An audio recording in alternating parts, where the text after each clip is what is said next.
What's up, everyone? Tom from Golden Goal here. I hope you're having a good day. First up, I've made some new graphics for the channel.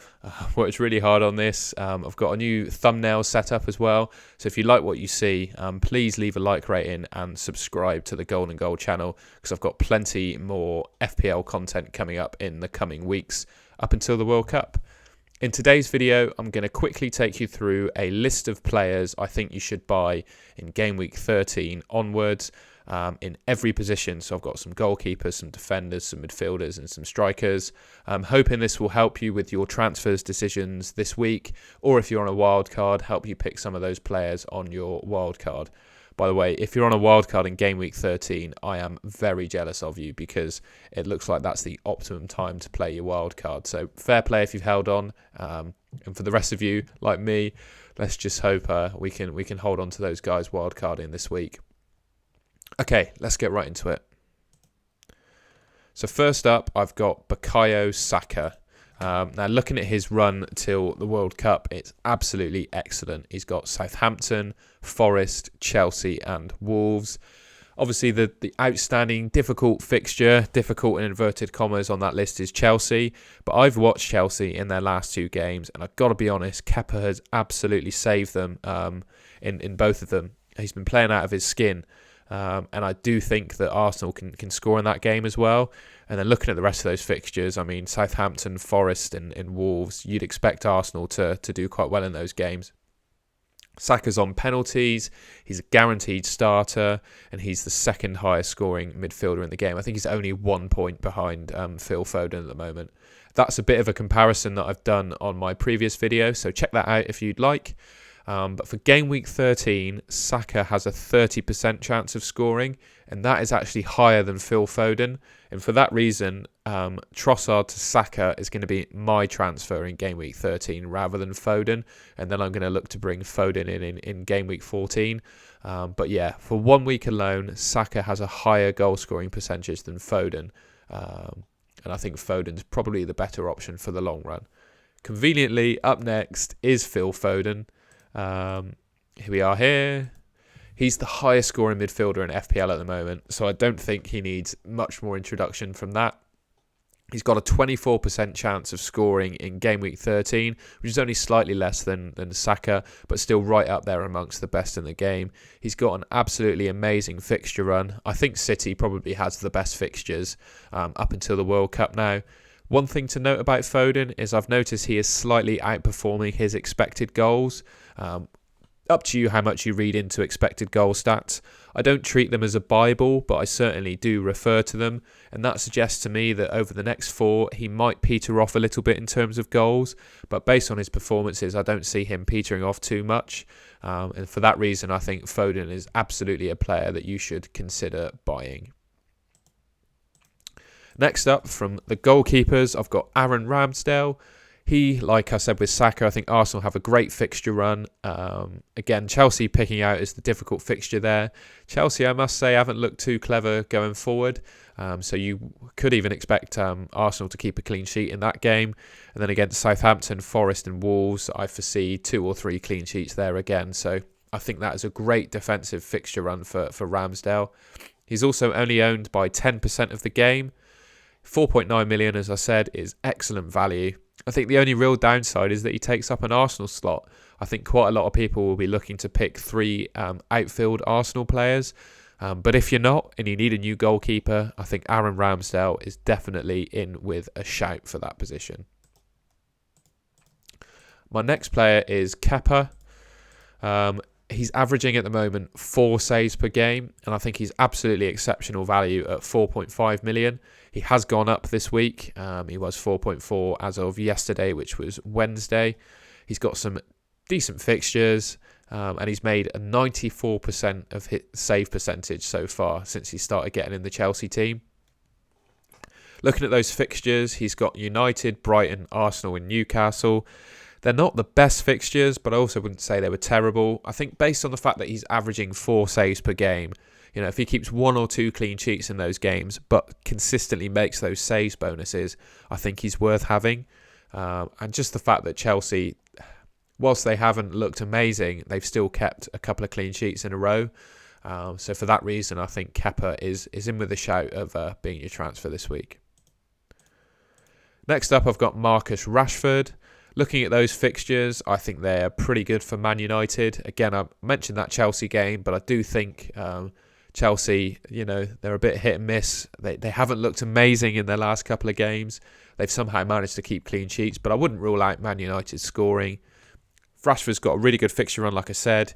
He appears to be the first choice number 9 for United at the moment. He looked very bright in the game against Spurs. But for Lloris, I think he could have had a brace or even a hat-trick. He had 2 or 3 really clear-cut chances in that game. The only thing to note is that he could share his minutes in the striker position with Martial. But so far, Martial hasn't been able to keep himself fit enough to get into the team. So, yeah, really like Rashford. I think 6.6 million for the first choice Man United striker for those fixtures is really good value. And I know I've mentioned Saka and Foden. I think they should be your priorities to bring in. But if you're on a wild card, for example, or already have both Saka and Foden, I think Rashford's in with a shout as well. I just think he's great value. First choice number 9 for United, it appears. I don't think you can turn that down. Next up, I think this is probably my favourite player for the run-in, just because he's just really fun. You got Darwin Nunez. So with Jota and Diaz both being out, it looks like Nunez is Liverpool's first choice striker.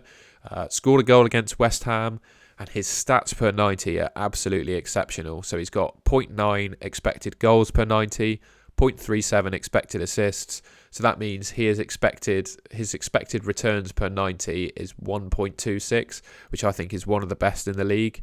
The only thing to say is he hasn't really been playing 90 minutes that much. Even in the West Ham game, I think he lasted 68 minutes or so.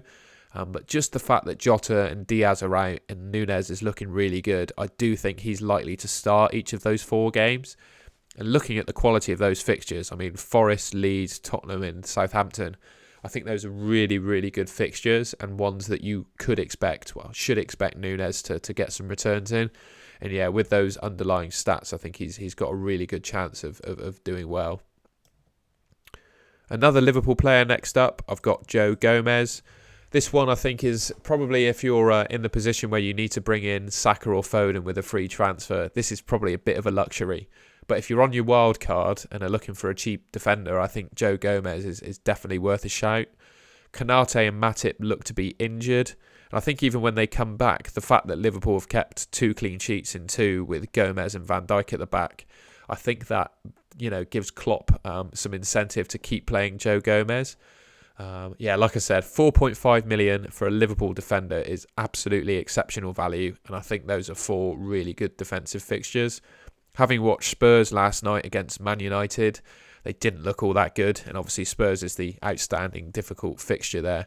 But based on how Liverpool played against Man City, I think you could see them being able to nullify Spurs if they show up. So, yeah, really like Joe Gomez. He looks to be reasonably nailed to start with Konate and Matip injured, plus like his form. So I think he's a really good shout for a defender slot in your wildcard team.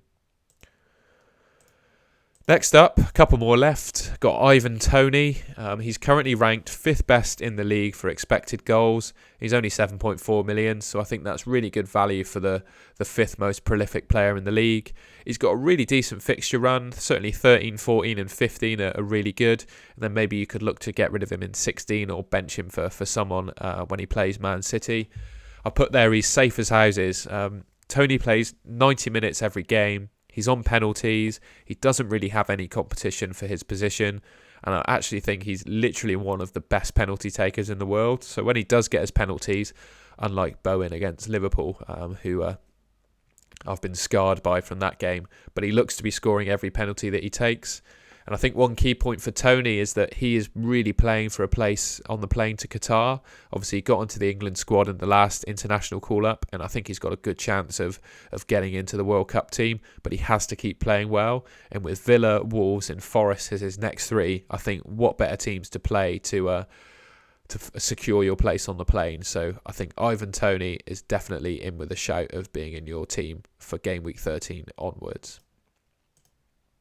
And then last but by no means least is Gabriel Jesus. He's got a 41% chance, according to the bookies, of scoring a goal in game week 13. He's got 0.77 expected returns per 90, which is right up there with the best players in the league. As we mentioned with Saka and Ramsdale, Arsenal have absolutely excellent fixtures for the run into the World Cup. Even that Chelsea game, like we mentioned, you could foresee Arsenal scoring in it. One thing to note about Gabriel Jesus that I've seen a couple of people mention is that he's on 4 yellow cards. Some people are suggesting that he can get purposely booked against Southampton, to purposely miss the Forest game, to then be back for Chelsea. I'm not sure if that's going to happen, but it's definitely something to keep an eye on. Obviously, just 4 yellow cards runs an inherent risk. If you pick up 5, you get a 1-game ban. So, as we all know with Maddison. So yeah, but regardless, I think Jesus is definitely in with a shout of being in your team from game week 13 onwards. And that concludes the video. Hopefully you found that useful. Hopefully that might have provided you with some ideas of players to pick this week. And yeah, if you liked the video, leave me a like rating, subscribe to the Golden Goal channel, and I'll be back soon with another FPL video. Until then, I'll catch you later.